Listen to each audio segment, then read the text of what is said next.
মাছের তেলটা ভাজছিল, আর এদিকে হচ্ছে মোচা, কলা মোচা। তারপরে আমি আমার নতুন জামাগুলো এদিক ওদিক ছড়িয়ে ছিটিয়ে ছিল, আমি সবগুলো একসাথে নিয়ে গুছিয়ে গুছিয়ে রেখে দিলাম আমার আলমারিতে।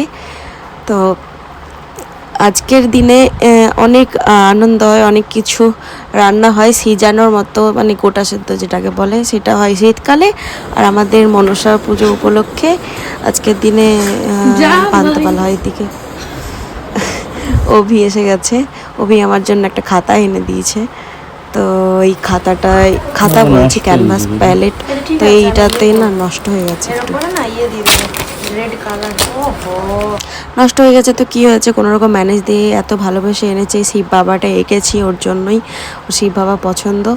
তারপরে এখানে সজনে পাতা আমি সব একটা একটা করে ছাড়াই রেখে দিলাম, এখানে শাক হবে এর জন্য।